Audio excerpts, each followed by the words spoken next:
Good evening, everyone, and welcome. I'm Pastor Tim Westermeyer, Senior Pastor here at St. Philip the Deacon.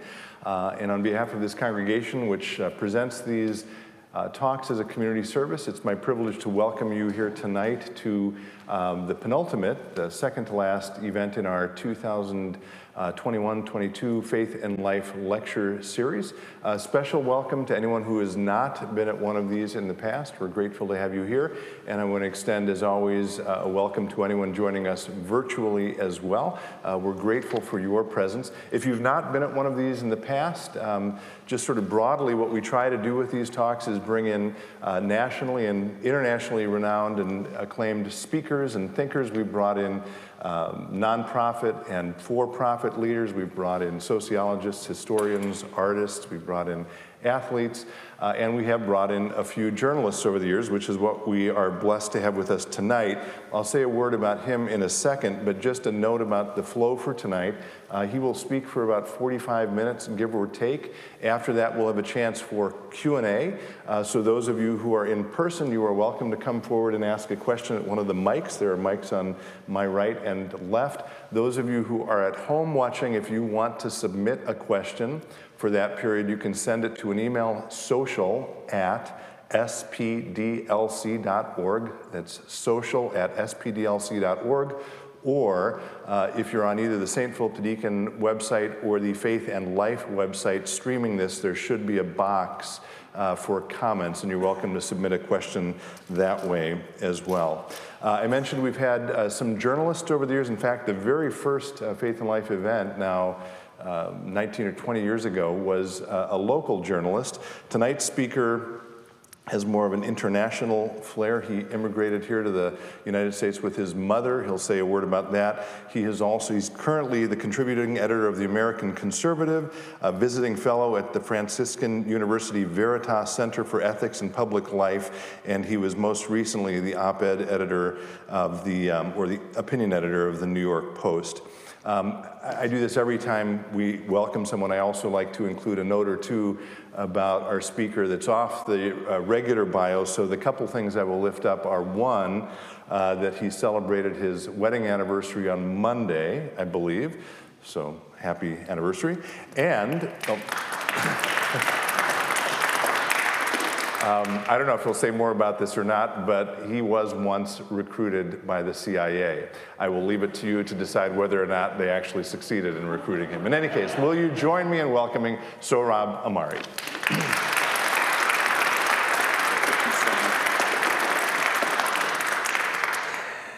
Good evening. Thank you all for having me. Thank you especially to Pastor Tim for inviting me to speak in this distinguished speaker series. So many more distinguished speakers in the past than I. I want to address the CIA thing very briefly, and then this will fit into the story about myself that I'm going to tell you in a bit. But since it's been put out there, it's worth mentioning very immediately that I don't work for the CIA, nor did I ever get to. But I used to be a school teacher. We'll talk about that. And one day I was so frustrated with the job of being a school teacher that I thought I would just do anything to be rid of this work and these kids. So I speak Persian, as you'll understand. It's a defense critical language. So I went on CIA.gov and I filled out the application. And I thought it would go nowhere. Why would they want me? But sure enough, within 45 days, someone called and said, "Hey, I'm Jack from the Central Intelligence Agency. We'd like to have you come over." And it went pretty far, the interview. And at every stage, they would say, "By the way, if anyone asks you, even your own mom, say, I'm looking to work for the government. Don't say it's the CIA." Of course, this was when I was 21, 22 years old. So that very first time, as soon as my then girlfriend called me, I said, "Bond, James Bond." And I kept telling everyone that in fact, and I didn't get the job, but it wasn't for that reason. It's because I had family back in Iran, which would have compromised me. So anyway, that's a long story. We won't get there. So this morning, or I should say yesterday, when Pastor Tim picked me up from the airport, he asked me, "Have you ever been to Minneapolis before?" And I sort of offhandedly said, "No, this is my first time." And then as I parted ways with him, I remembered that that's not true. In fact, Minneapolis would play a supremely pivotal role in my life. And so I'll tell you a little bit about myself before going on to discuss my most recent book, The Unbroken Thread, Discovering the Wisdom of Tradition in an Age of Chaos. And in that biography, you will see this pivotal role played by Minneapolis in my life story. But to begin at the beginning, I was born and raised in Tehran, Iran, 6 years to the day that the Ayatollah Khomeini returned from his Parisian exile to topple the Shah's regime and herald the new Islamic Republic. And the fact that I had been born 6 years to the day when Ayatollah Khomeini returned was something of a joke in our family, because most of the members of my family had opposed the revolution. They were in some cases connected to the ancient regime, in some cases they just didn't like Khomeini, what have you. Now I'll tell you, my immediate family did support the revolution and instantly came to regret it. But my wider family didn't. And one of the people in our wider family was someone who had been a police colonel under the old regime. And whenever there was a family reunion, he would always ask me, "When were you born, Sohrab?" And I would give the answer, February 1st. And I knew that he knew the answer, and he knew that I knew the answer. And I knew that he knew the answer, but we would play along anyway because it was the joke. And then he would respond when I said February 1st, "Pif, pif, you brought the imam with you." That is, you brought Khomeini, or you carry the stench of Khomeini. That was the world I grew up in. It was a world divided against itself, or divided internally, because behind our closed doors, it was a world where I was surrounded by Western books and movies and ideas, some of them highbrow, some of them lowbrow, Reagan-era cartoons, all the movies from the 80s you can imagine, Baywatch. And the world outside was, of course, the Islamic Republic. And like I said, my immediate family had supported the revolution, but I almost instantly came to regret it because they were basically secular people.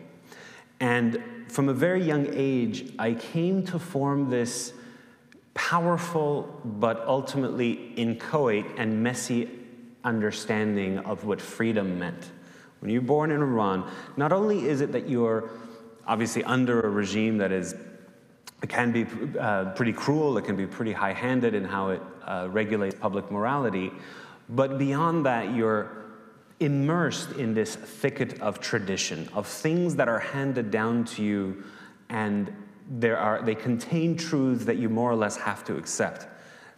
Some of them are ones that are shared, but I think by people in this room. For example, the idea that natural beauty, the beauty of the world outside, of our little garden in Tehran, speaks of something more than just what you see, that it bespeaks order in nature, and the fact that there is order in nature suggests maybe there is a creator. That was one of them. But there were ones that were more particularistic, like the fact that Iran is superior to all its Arab neighbors, or that the Shiite branch of Islam is the true one and the Sunni one is false. And these truths you don't debate, you don't discuss and reach by deduction. These are the kinds of truths that I would pick up sitting at my great-grandmother's feet while she smoked her domestic brand cigarettes, and they were transmitted to you that way.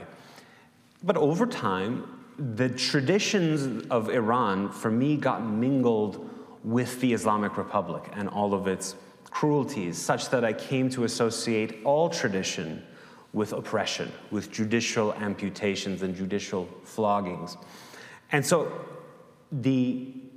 furthermore, the tension between the life behind our closed doors, where my parents drank alcohol and ideas like democracy were openly discussed, and the world outside, that tension became too much to bear, the kind of double thinking, double living that a lot of people live. And unfortunately, I would say has now come to the West, but that's a different story. That caused me to ultimately decide that I am against God in the way that a 13-year-old might think, right? That I am an atheist, and I thought that I was the only 13-year-old to have ever hit upon this idea. And of course, as soon as you do, you want to inject it everywhere you can. In my case, that meant in school, which was somewhat dangerous. Certainly, you shouldn't tell your teachers that you don't believe in God. The occasion for it was we were on a trip to the north of Iran, like many Iranian families from the capital, Tehran. They traveled to the north for vacation. And we were on one such trip. And on the way there, we had been stopped by the morality police and interrogated. But it was okay, they passed us, waved us by. Then again, we were harassed when we got to the beach. We thought we had found some little idol where men and women could share the beach. In the public beaches, often there's a curtain that separates the beach, and it starts from the shoreline and runs down the sea for several meters to create separate men's and women's areas. But we had found one of our little idols where you could get away from all of that. And so we had thought we were relaxing, but then the morality police showed up. They're called the Committee for the Promotion of Virtue and the Deterrence of Vice, although I often confuse those two. And they showed up and asked us to smell the water jug, the hot water jug. And sure enough, as soon as the officer, the plainclothes man, was the leader of the other two, were uniformed, as soon as he smelled it, he sort of screwed up his face. He knew it was alcohol and started berating the adults. It's almost time for your midday prayers, but look at you, what are you doing? Look at these children, what are they going to learn from you? And how old are you, son? He turned to me. And I was, by then, like I said, nearly 13 years old. My voice was cracking, my pimples were breaking out. But for some reason, I thought he would take it easier on us if I said I was 5. I said, I'm 5. And this whole situation became so surreal, because that's such an absurd thing to say, that he let us go. But not before saying, look, if you're having so much fun, share your candy with us, which is code for the men pull out their wallets together, they kind of pool and pay the guardians of the nation's virtues to leave you alone and be on their merry way. So that night, and as soon as I got home, I decided, got back to our villa, I decided that there's no God. Luckily, I had a certain confidence that came with the fact that I knew we were headed for the United States, because thanks to an uncle who had settled here long ago in the United States, I had what was called a permanent residence visa, and AKA a green card, AKA obtained through what our previous president called chain migration. And so sure enough, I had this vision of America as a place of intense secularity, intense individualism, the absence of that suffocating thicket of tradition that I knew from the homeland. And so therefore, when I was flying ultimately across the Atlantic, I was really coming to where I really belonged. It would be something like you would see in the movies, some combination of the West Coast and sort of those scenes from Baywatch / a very decadent 1980s Manhattan, as one might encounter in the movies of the time. And sure enough, we boarded the plane. It was a KLM flight, and the first layover was in Amsterdam. Okay, whatever. And then another layover. Then the big flight across the Atlantic. And you look at the flight map path. Remember, they projected it at the back of the plane at that time. And the plane sort of went right over Manhattan. There was no stopping. And we stopped in a place called Minneapolis, St. Paul. But this was a very decisive thing, because when you get your green card, you don't open it. They give you this white envelope that you're not supposed to open until you get to the United States, and then an Immigration Naturalization Service officer opens it for you.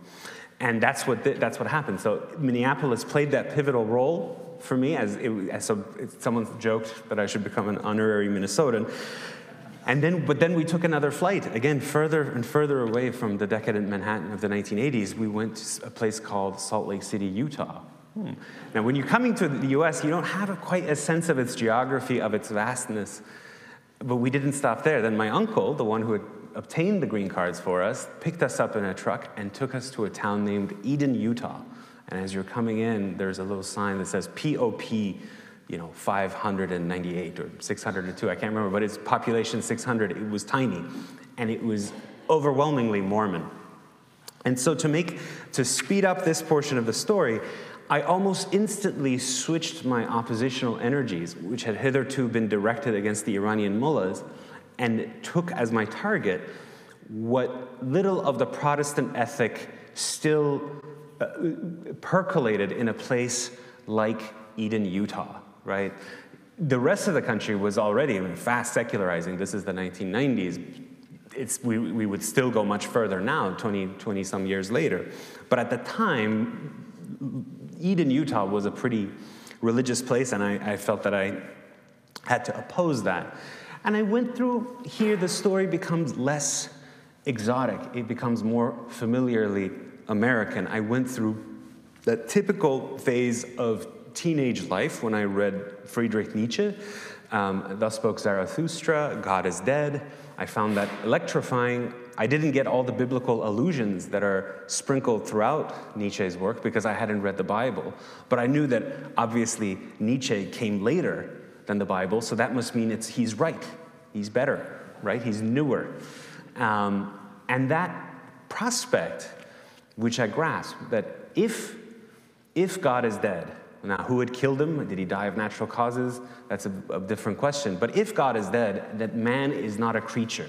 Therefore, he is not subject to any creator, and he doesn't have any essence pre-existing him. You can remake the world however you want. And you can embrace very radical politics, as I did. Again, not exactly exotic for someone in their late teens and early 20s. So then, over a long period of time, though, I came to read other things, and I began to abandon that confidence of the atheist. It would take many years. One decisive experience had to do with what I would do with myself after college. I wasn't prepared to go to grad school or anything yet, so I did something called Teach for America. It's a program that places recent college graduates in needy classrooms across the country. In my case, I was sent to the US-Mexico border to a town called Brownsville, Texas. Across the border is Matamoros.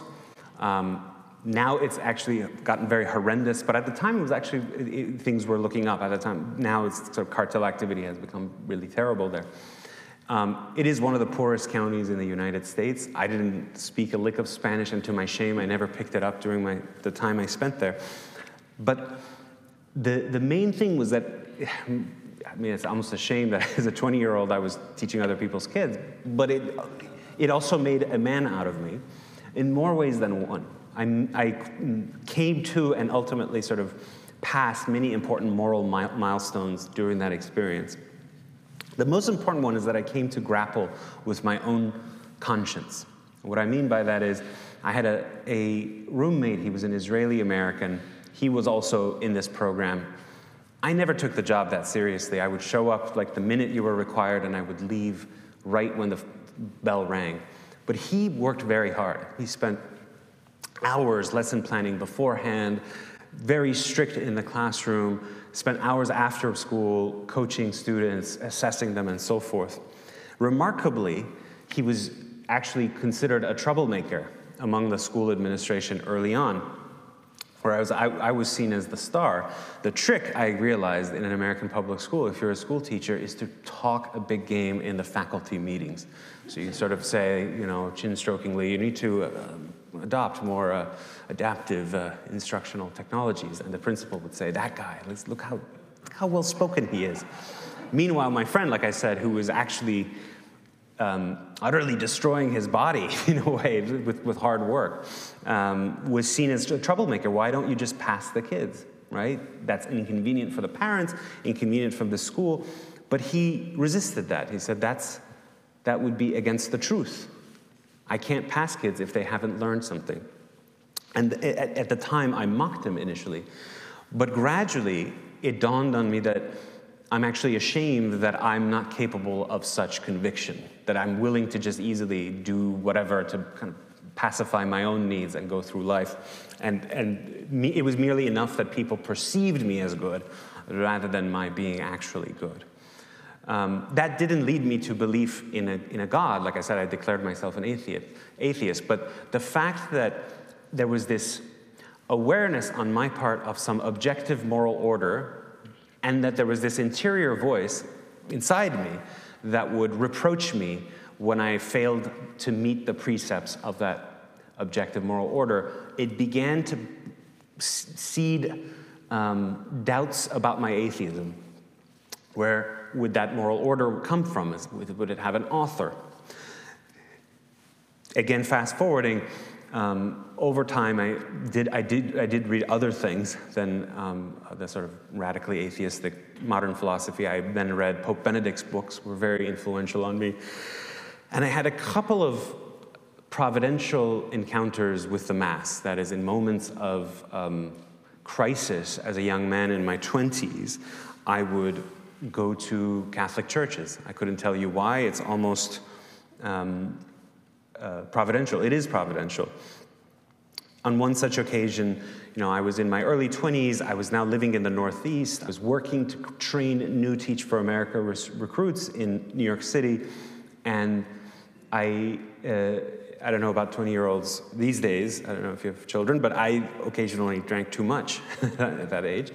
And on one of these occasions, I was just utterly, again, like ashamed, and I was in New York, kind of sad about the fact that I could recall these flashes of oafishness from the night before. I was career-wise going from strength to strength, but interiorly there was this kind of sense that nagging, pestering voice saying, when are you going to grow up? When are you going to change? And I kept circling about, as I was about to take a train back to Massachusetts, where I was living at the time, but I was circling about a 4-block radius of Penn Station in New York, and there happens to be a monastery, of all places, there, and I decided to step in, just as the Sunday Mass was about to begin. And I found the experience, I write about this in my previous book, not the new one, which I will get to as well, but the other book is called From Fire by Water. It's my conversion journey. I felt that there was something very holy that was radiating from the altar, and that although I was very abject, it was also radiating for me. And then afterward, I went to the vestibule of the church, and there's a picture of the reigning pontiff, who was Pope Benedict at the time. And like the Mass, this picture of the Pope kind of sent me into a rapture of tears, a transport of tears. And a little priest came by, and he was a friar, and said, "Oh, that's not God, son." And I was like, "I know." I don't know why he thought. Anyway, I couldn't. I sort of just collected myself and left. But I was beginning. My imagination was beginning to consent or assent to faith. First of all, in my abjection, I'm desperately needy of divine grace. And more than that, I'm in need of authority. That in fact, I could not be my own authority in these matters. That when you say I'm my own authority, I have my own moral code, that was very often, at least in my case, an alibi for saying I'm going to make my own rules, and my own rules are as flexible as jellyfish when I need them to go away because I want to do something, which nevertheless that conscience knows is a wrong thing to do. So I become a journalist. I went to law school. I became a journalist, and ultimately was working for the Wall Street Journal opinion pages, running the European edition opinion pages in London. And there, I ultimately took the decisive leap to become a Christian, to call myself a Christian. And ultimately, I was received into the Catholic Church in 2016, again, after much reading, especially Pope Benedict's books, Jesus of Nazareth. And of course, reading the Bible and finding that that Genesis spoke profoundly to my modern condition. That when God says to Cain, "What have you done? What have you done? Your brother's blood cries out to me from the ground." Of course, I didn't have any siblings, and I certainly hadn't killed anyone. But that voice echoed the voice of my own conscience. "What have you done? What have you done? Adam, where are you?" That was a better accounting of what I felt was broken in me and in the world around me than much in modern philosophy and psychology. So I decided to become a Catholic. Now, around that time, I had to find an image of the cross that was closer to time than the event of the closer in time than the events of Calvary. Of course, the events of Calvary ever renewed at the altar, but I was looking for stories of people in their own lives renewing the sacrifice at Calvary. And that's when I came across the story of St. Maximilian Kolbe. Most of you probably know his story, but just very briefly, he was a Franciscan friar, Polish, born just at the turn of just before the turn of the 20th century, pious little family in central Poland, and becomes as I said, a Franciscan, gets trained in Rome, studies philosophy, and is one of these incredibly active men that I tend to admire, men and women, in the sense that, unlike others whose plans always kind of dissipate into hot air, he got things done. He comes back from Rome and he starts evangelical newspapers and radio stations and a monastery, and then goes on missions to the Far East, builds a monastery in Nagasaki which survives the atomic bombing, comes back, all this despite tuberculosis, but eventually, where his disease, consumption, tuberculosis, failed to strike him down, the Nazis did, because in 1939, the Nazis and the Soviets invade Poland simultaneously, Nazis from the west, Soviets from the east, and Father Maximilian Kolbe, although he has German blood, and therefore would have been entitled under the Nazis' weird racial laws to being treated as a German, he insisted on his Polishness and began sheltering some 1,600 Jews at Niepokolanów, the monastery that he founded outside Warsaw, and propagandizing against the Nazis relentlessly through his amateur radio stations and newspapers. He gets arrested once, they let him go. He gets arrested again. This time they don't let him go. They send him to Auschwitz, where he becomes, he's no longer a Catholic priest, he's a number tattooed on his arm. And then at some decisive moment, in the summer of 1941, someone escapes from Father Maximilian's prison block, and the Nazis have a rule. Karl Fritsch, the man who runs Auschwitz at this time, or I should say he's the deputy commandant, has this rule that for every escapee, he would pick 10 men to randomly die of starvation. So he lines them all up from the block, and Father Maximilian is not picked when Fritsch goes down the line. But when he hears one of the condemned men cry out, "My wife, my children," Father Maximilian takes off his cap and steps forward from the line. And Karl Fritsch asks, what does this Polish pig want? And he says very calmly, "My name is Father Maximilian Kolbe. I'm a Polish Catholic priest, and I would like to die in his place." And here he points at the man with the wife and children. And so he does. And that takes about 2 weeks for him to die. All the others are either dead or unconscious by the time the executioner comes to finish the job.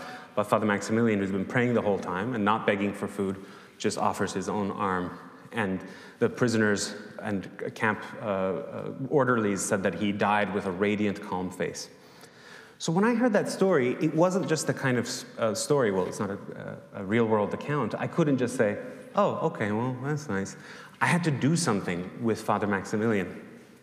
Now, this was as I was being received into the church, and so I decided to name my son, whom my wife and I were expecting by that point after St. Maximilian. I had picked the baptism and confirmation name Augustine because the confessions was very influential on me, but I had to do something with Father Maximilian. But it wasn't just a name, obviously, the Catholic practice of naming your children after saints to win that saint's patronage in heaven for the child. It was something else. I was trying to bind my own son to an account of freedom that was represented by the sacrifice of Maximilian Kolbe. It goes beyond the natural freedom in the classical and Christian sense of doing what you ought to do. It's supernatural freedom. It's an echo of the cross, of the idea that the supreme act of love is to lay down your life for someone else, including in this case for someone you absolutely don't know. And my fear is, and this is why I wrote The Unbroken Thread, my fear is that St. Maximilian's Kolbe, his sacrifice, won't be sensible. It won't be legible to my son, to his namesake, my Max. Don't worry, he's like 5 years old. I haven't told him about Auschwitz at this age. My sense is, and it's a well-founded sense, as we'll discuss, is that if left to our culture, our civilization will malform my Max such that he wouldn't be able to make sense of why St. Maximilian would do what he wanted to do, what he did. And the reason is that our culture tells us that freedom is what I thought freedom was, I think, when I was 13 years old. It's a childish account of freedom. Freedom means to just be unbound from nature and the obligations that it imposes on us, from traditional truths and inheritances that otherwise bind more traditional civilizations, and it's certainly of Christian civilization. And that your only goal in life is to maximize your autonomy, to pursue well-being, which is typically defined in merely material terms, and that to bind yourself is somehow to become less free. That is, you should always try to, quote, keep your options open as much as possible. It's one of the most hideous watchwords of the modern age, keep your options open. And this fear that I have for my Max, again, I don't think he'll become, an opioid addict, right? Something like that. But my fear is that he'll become a person of very little moral purpose. He'll just sort of float through life, because I see that among my own upper middle class peers in New York today. And it's precisely because they want to keep their options open. They don't want to be bound to anything. And what I propose in the book is that actually that's not freedom, because you haven't actually realized your freedom. You haven't made it actual in some concrete act, whether that's the decision to marry someone, to go into religious life, or what have you. Your freedom is only in potency. It's never actually becoming a concrete act, and that's not freedom. And in a kind of wider societal frame, we find that this mode of quote-unquote freedom actually practically leaves us less free. That paradoxically, what looked to modern eyes like barriers or obstacles imposed by tradition on the individual, now that those barriers are lost, we find that those barriers were actually guarantors of freedom, and that their loss has meant lessening the degree of our true freedom. So I realize I should speed things up.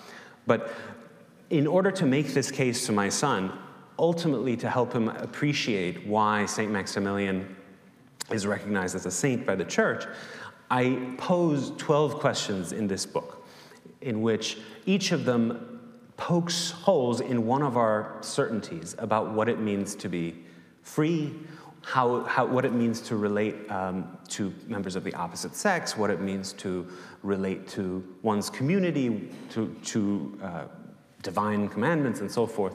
I'm not a philosopher or theologian. I'm a journalist and storyteller. So I answer each of these questions by exploring the lives of one great thinker who, in one way or another, radically went to the root of that issue. Radical in its true sense.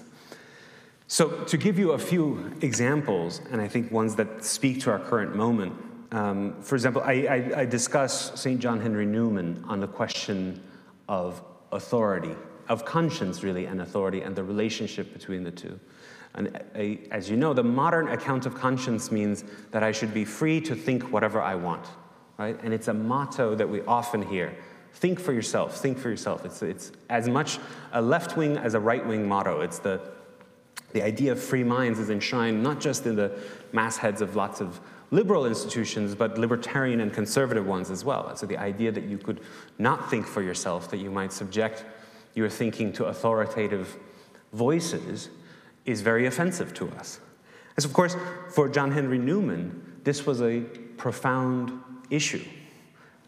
In the 19th century, there are these new claims being made in the name of conscience, which he says would have shocked the 18th centuries prior, the 18th centuries prior to the 19th century, about what conscience would have meant.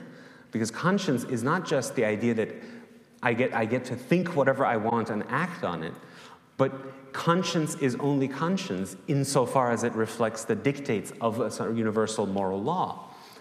And he kept warning that if you get rid of authorities, you won't end up with people who truly, quote unquote, think for themselves, because that's impossible. We're human beings. One way or another, we're influenced by advertising, by political demagoguery. We're influenced by mob behavior, I would argue, in the past few years. Mobs of left and right can easily sway you one way or another.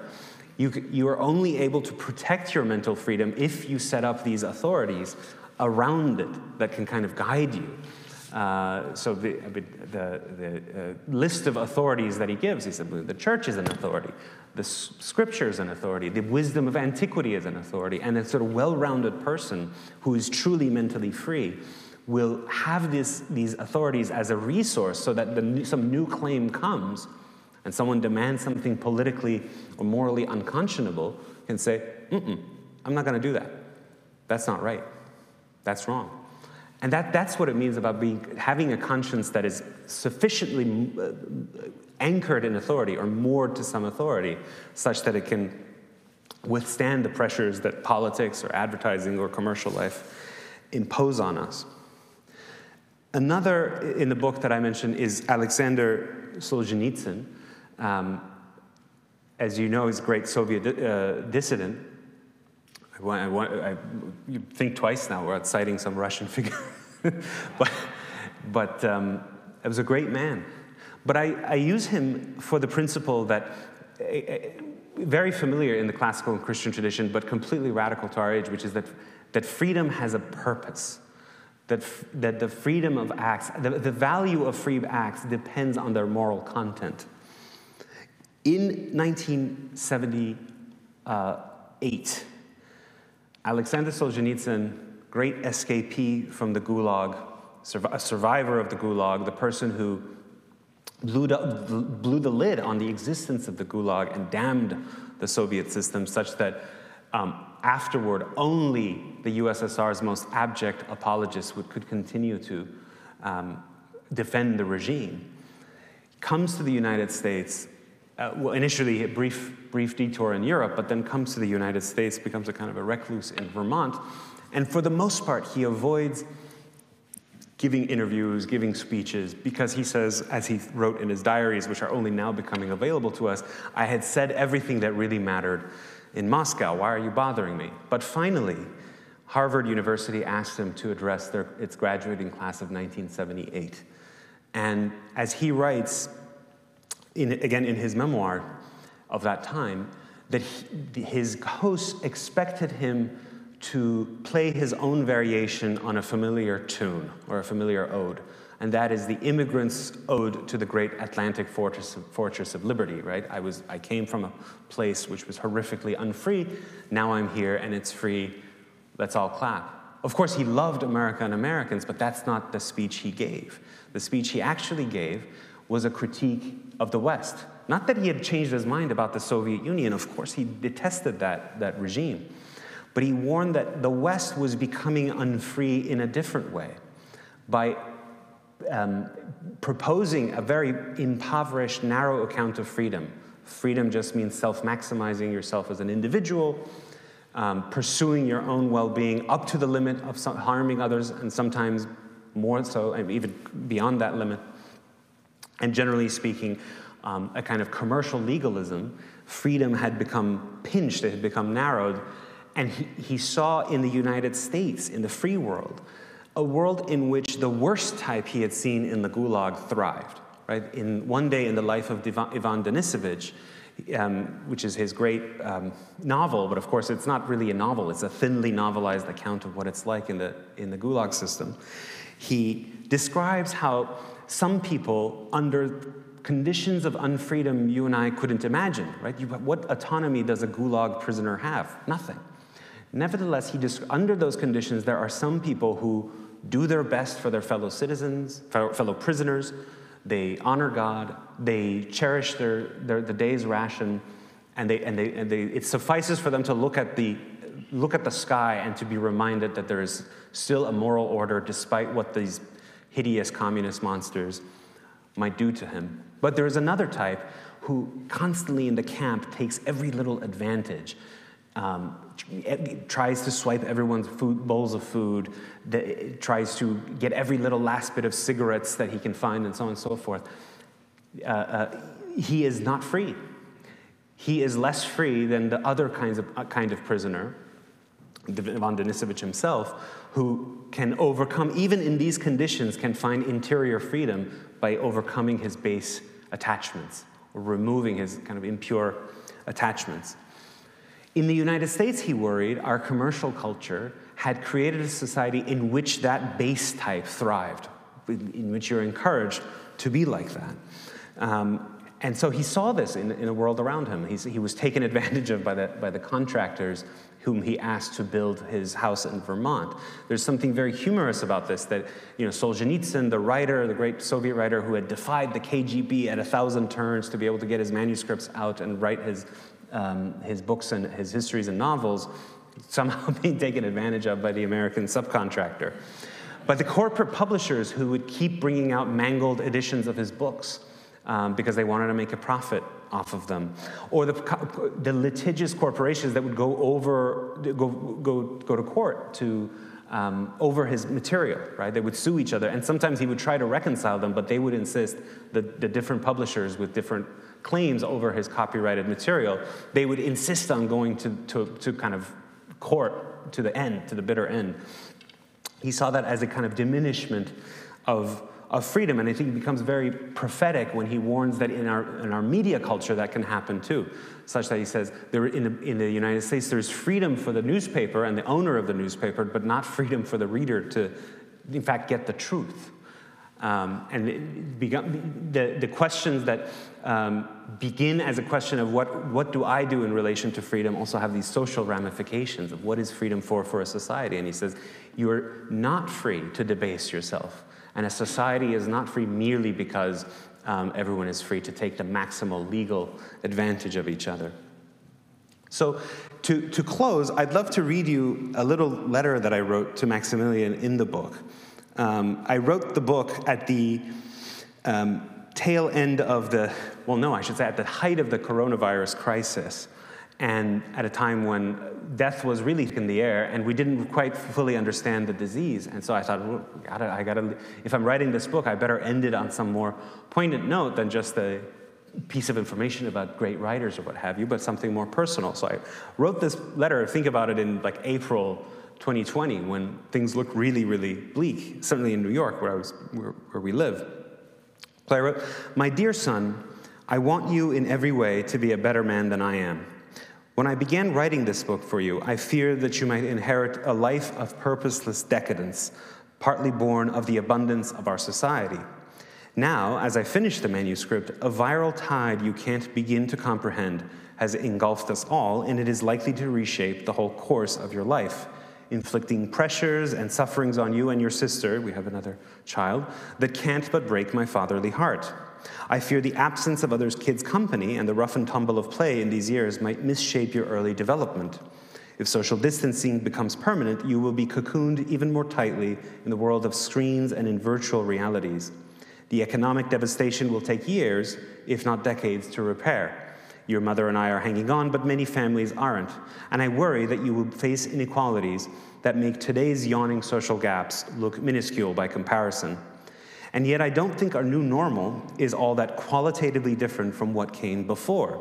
Rather, the pandemic and our response to it have only put into hyperdrive trends that were already underway long before the virus arrived.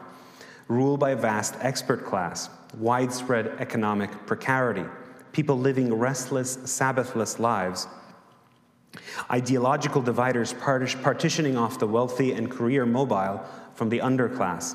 All these were part of our social condition before you were born, before anyone had heard of COVID-19. So here we are. I don't quite know how to prepare you for the exact realities that will define your adulthood. Most are unforeseeable. You are very young, and yet perhaps because death is so thick in the air these days, I feel called to put to paper the best advice I can muster.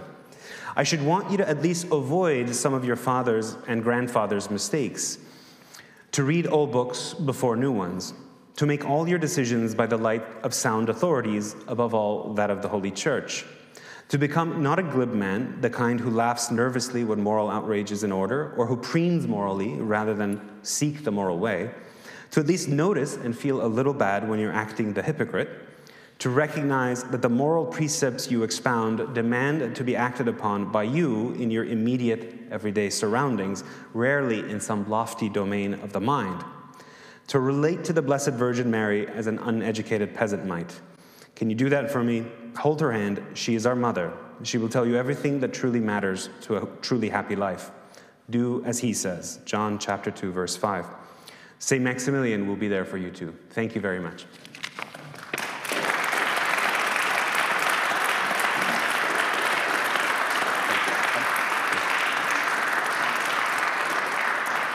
Thank you, Sohrab. I'll let you rest your voice for a second. I'm going to make a couple quick announcements. And by the way, if you need a glass or a bottle of water, Sohrab, there's a fridge right back behind that wall. I was going to get you one, and I didn't want to be rude. Yes, that's the pastor's special place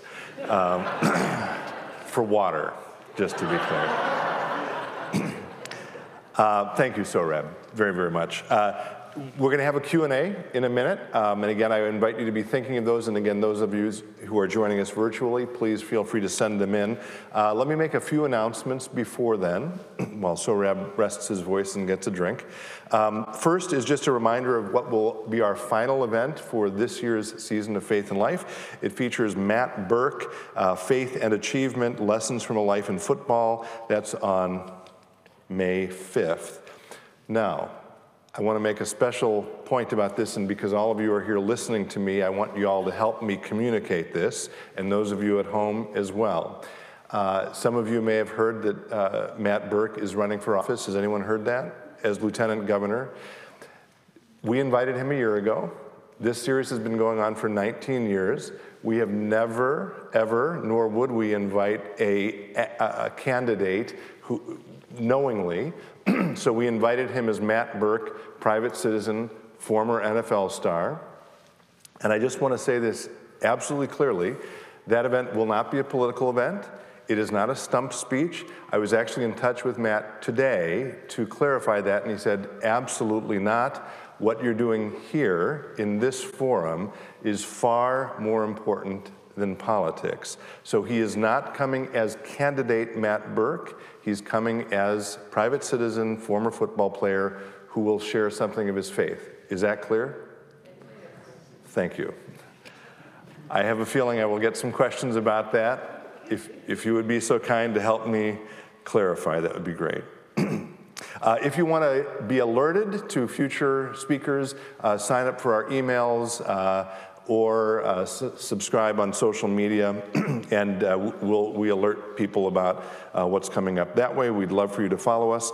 I also do want to make a note about the book that Sohrab mentioned. It's The Unbroken Thread, Discovering the Wisdom of Tradition in an Age of Chaos. We have worked now for a very long time with a wonderful independent bookseller named Subtext Books in St. Paul, and a wonderful guy there named Matt.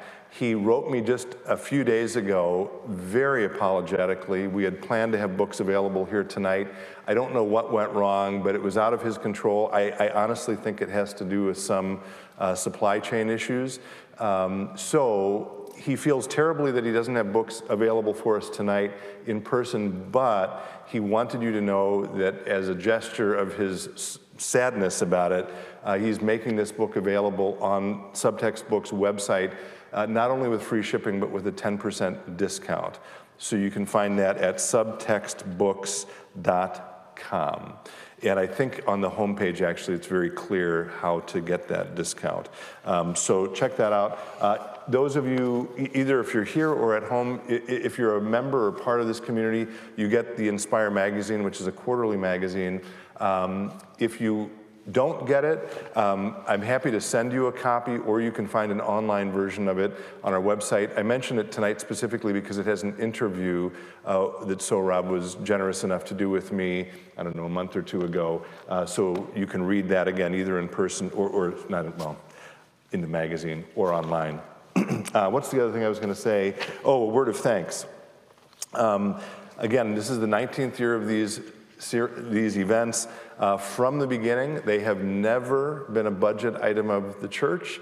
They are supported entirely and completely by the generosity of individuals and organizations who believe in the mission of the Faith and Life series. You see the names of everyone who supports it in the program here tonight, and we've included those, by the way, on our live stream at the beginning of it. I'm not going to name all of them, of course. I will lift up our corporate sponsors, though: Crossroads Financial Group, Ulrich Real Estate, The Valuation Group, Malley Design, Agio, Productivity Inc., Mastercraft Labels, Rapid Packaging, and Cressa. We are profoundly grateful, I am profoundly grateful to everyone listed there for making these events possible and allowing us to invite wonderful speakers like Sohrab. Some of them are here tonight or watching. Would you join me in thanking all of them?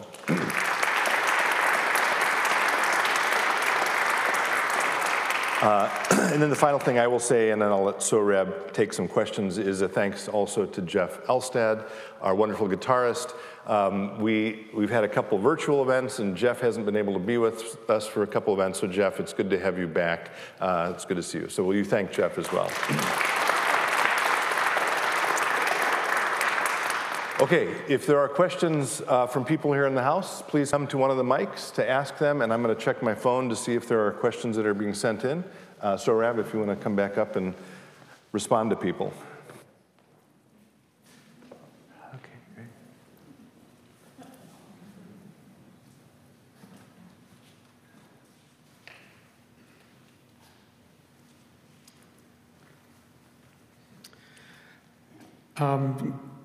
Growing up then in Utah with some strong Mormon influence, and yet you embraced Catholicism. Of course, Mormonism is a very evangelical form of Christianity, and I'm kind of wondering, how did you wrestle with that dynamic in your life? I try to be very generous because I actually have LDS friends, but I'm forthright with them. I had a very difficult time accepting a religion that says the ancient Israelites came to the Americas and left behind tablets of their trials and tribulations. It just seemed ahistorical. But again, the things work in life has these interesting twists and turns. I had a pair of Mormon roommates when I was starting out college, and we had this interesting tradition where we would leave books for each other. In my case, to try to shock them, I would put like William S. Burroughs' Naked Lunch, with all its sort of utterly obscene, to try to shock their Mormon sensibilities. And I don't know if they actually ever picked up any of the books that I left with my shock the bourgeois goal in mind. But I did pick up the book that they had left, which was, in addition to the Book of Mormon, they had left a New Testament. And again, this was at the height of me being sort of a militant atheist, but a thoughtless one, because I hadn't actually examined the Gospel's claims, or any kind of religious claims, seriously. So I picked up the full Bible, which they carry in addition to the Book of Mormon, and I obviously went to the New Testament, and this is a very funny point, but I was like, well, it's the new. It's the why would you want the old?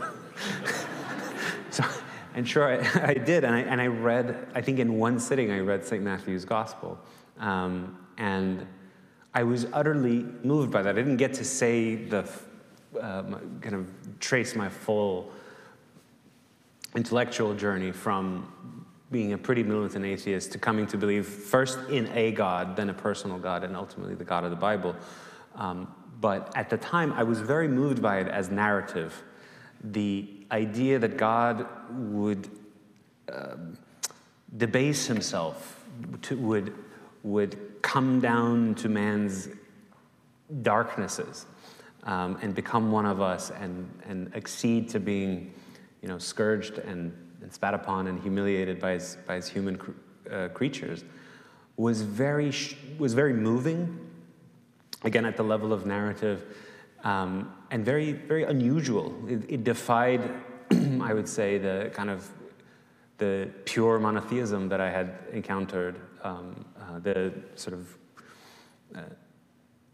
Allah-centric idea of God that you encounter in Islamic civilization, in which God is just impossible, ineffably other, so that you could never wrap your mind around him at all, or have any kind of encounter with him of that kind of here is God. He's a man, and he's being scourged by his own people, by his own creation. And it imprinted in my soul at the time, I think, this profound need for the redemptive sacrifice of the cross, in the sense that I was very moved by the idea. Of course, then when I closed the book, I'm like, of course you can't believe it, because it's, whatever, it's superstitious nonsense. But wouldn't it be nice if it were like that? Then years later, when I encounter the Mass, and you hear the words, on the night he was betrayed, it sort of reactivated that initial encounter with the gospel that I had. So I thank my Mormon roommates, even if I have some pretty profound theological disagreements with them. Yeah.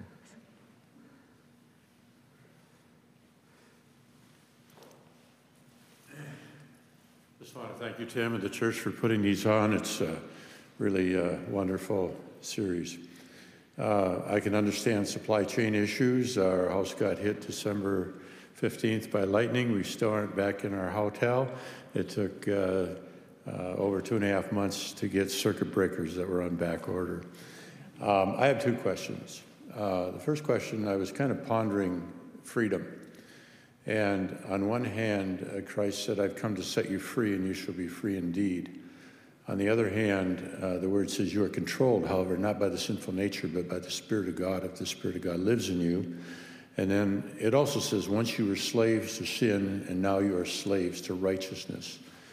Do we as humans truly have freedom, or is true freedom becoming a slave to Christ? That would be the first question. The second question would be, it seems to me that the church in America has become very impotent and is not influencing our society in a godly manner. What, in your opinion, would it take, or how can the church change to become a force of influence to change our culture for truth and righteousness? And how do you see the church moving ahead in that area? Thank you, sir. Both very good questions. I'll address the first. Again, I'm a lay person, and there's a pastor there, so I feel a little bit always hesitant propounding on theology. But I think there you go. Fair enough.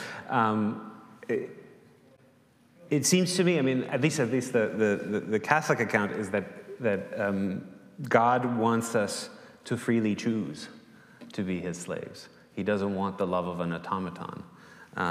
Otherwise, why allow the first transgression in the garden? And that makes the life of discipleship, I think, all the more beautiful that it's a choice. Of course, it's God who draws us to himself. He does he reaches out first, as it were, with divine grace. But then it's up to man and woman to reply in freedom to that. So I hope that answers that as best as I can. The second question is more in my pay grade, and the way I would say this is not that what can the church do. Of course, there's all sorts of things that the church, broadly speaking, in America could do, but the one that I'm more interested in is, what is it about society? What is it about the temporal order, our commonweal, that makes it difficult for people to live ordinary lives of virtue and ordinary lives of prayer. What I mean by that is, partly I answer it that way because I'm a layman, right? And the Second Vatican Council, in its various dogmatic constitutions and definitions, constantly says it's up to lay people to transform, to integrate the temporal order. It's our sphere. So in some ways, I leave it to the church to figure out how to be a better church. That's its job. That's the job of the episcopate and sort of the body of people who have holy orders. So that's my focus, first of all. But more than that, I would say, I think we have to come to a recognition that that ordinary people being able to live lives of virtue and lives of prayer, hopefully, there is a certain material and legal substrate to that. In other words, if you have a society in which every person carries a little brothel in their pockets, instantly accessing not the pornography of 30 years ago, but utterly hardcore stuff, and that now we know that something like 9 out of 10 teenagers encounter hardcore pornography before hitting puberty. This was at the outset of the 2010s already the case. That's a pretty big barrier, and it's just one example. That's a pretty big barrier to a life of faith, right? Forget about the supernatural life even. It's a pretty big barrier to natural development. Or if you have a society of where there is no sense of, for example, Sabbath, where workers have this, are subject to algorithmic human resources scheduling that has no care for what that would mean for, a single mom trying to spend time with her children. On Sunday, suddenly she's scheduled, and then there's no reliability about what that would bring the next week. That's going to be pretty hard for her to do the best she can to create a condition of, okay, on Sundays we pray, on Sundays we contemplate, on Sundays we spend time with each other. So without sounding like a vulgar materialist, it is important to say that the life of faith requires a kind of supportive substrate of society, and that we shouldn't, sometimes I speak to, and again, this is across left and right, there are thinkers about these issues who say, if you do that, if you address those things, then you're kind of making it too easy. And I think that certainly it's never been the Catholic view that you create a society. Yes, some seed will fall on in a bed of thorns, but you don't then want to create an entire society that's a garden of thorns and then say, well, let's see who can walk through that garden of thorns with their faith intact. You should try to prune the garden as a kind of task for the common good, so that ordinary people can live lives of faith. And a book that's very influential on me on these questions is by a Jesuit priest from the 60s. The book is called Prayer as a Political Problem. And he makes a pretty, unassailable empirical point, which is that the Christian share of the Roman Empire, we know, exploded after the Constantinian conversion, right? True religion before that conversion was the preserve of a kind of spiritual elite, people who could withstand unbelievable persecutions for the sake of the church.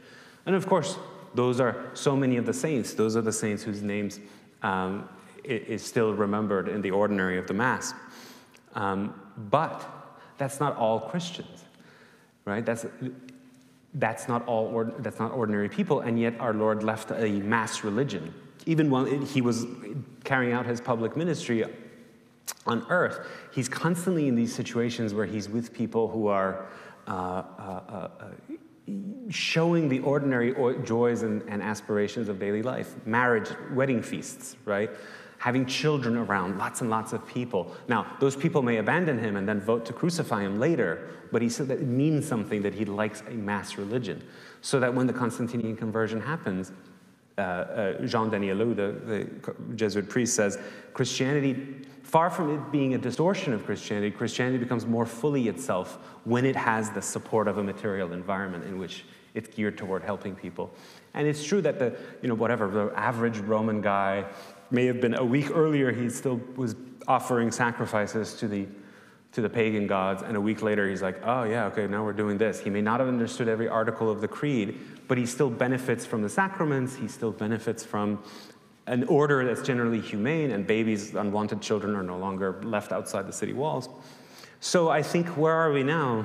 We're in a situation where it's becoming necessary to have heroic virtue to be able to hold on to the faith. And that's not good, because most people don't have that supernatural level of heroism.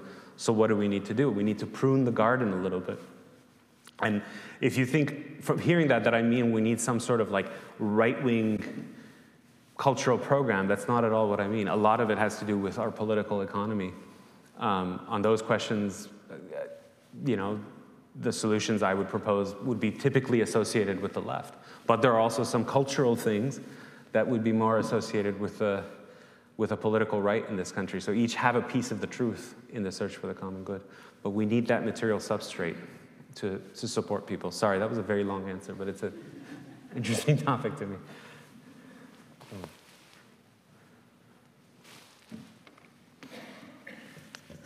So, Rob, thank you so much for your... Oh, sorry. No problem. Thank you so much for your comments. Wonderful. What strikes me so much about this book, your first book is outstanding, and then this book is, I can see where the genesis of this would be so important to you because it's a letter to your son. And I think, I'm a convert, and I know also that in having come across Chesterton and Flannery O'Connor and Benedict XVI and so many others, you come across these things and you say, this is amazing.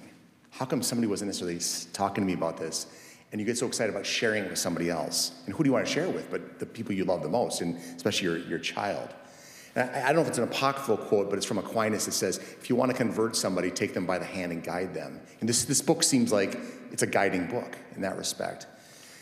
And my question for you is, we live in a world where everybody's so distracted. And there's so much information in our pockets. We have all the information in the world, but everybody's so distracted by it that they're losing the permanent things. And the question is, and I think your book is trying to attend to it, and you're doing it to your child, but also we're all benefiting from it through your wisdom passed on to your child. How do we break through the distraction? How do we, because I practice medicine, but I also teach kids in a small college up north called St. John's. And when you pass some of this stuff on, whether it's a faith orientation to the college kids or to the medical students or residents, it's a literary reflection from Shakespeare or something they haven't read. They say, wait a second, how come nobody's talked to me about this before? And it's like an epiphany for them. It seems like we need to crack through this haze, this facade, this veneer that is kind of lost in distraction. And I know your whole book is getting to that, but do you have, as a mentor to your child, but also you're kind of trying to mentor society a little bit with this book, how do you get through? How do you crack through the haze of immense distraction, of innumerable bits of information, and get people to say, that's amazing,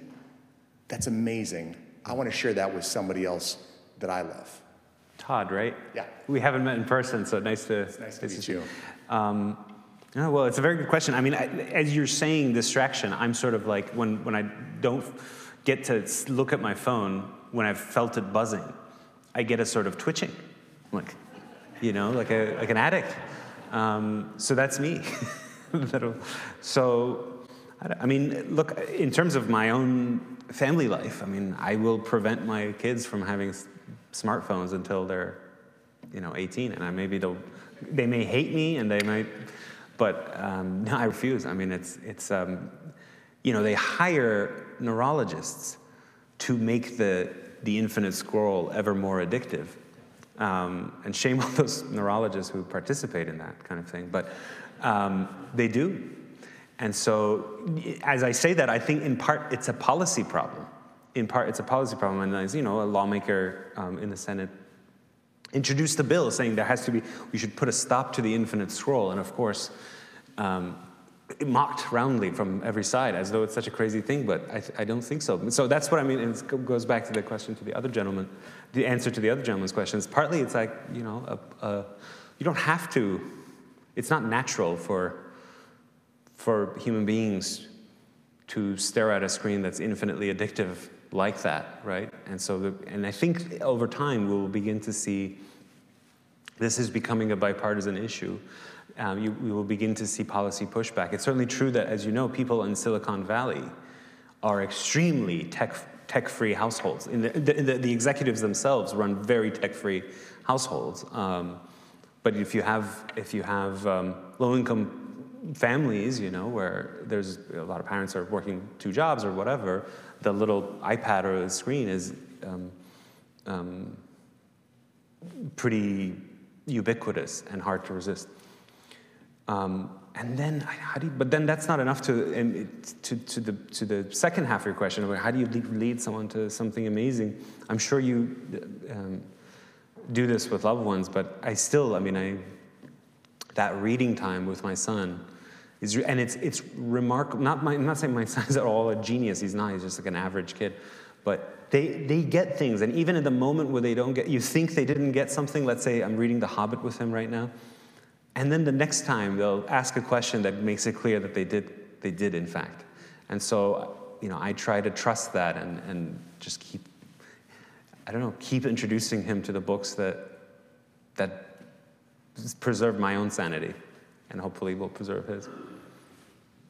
Ma'am, I'm sorry. All right, so let's do one more. Yeah, final question. Hi.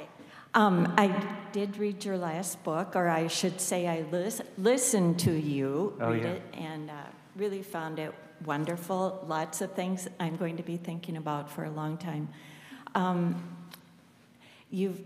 My question has to do with your perceptions about the world and society and institutions at this time, given your concerns.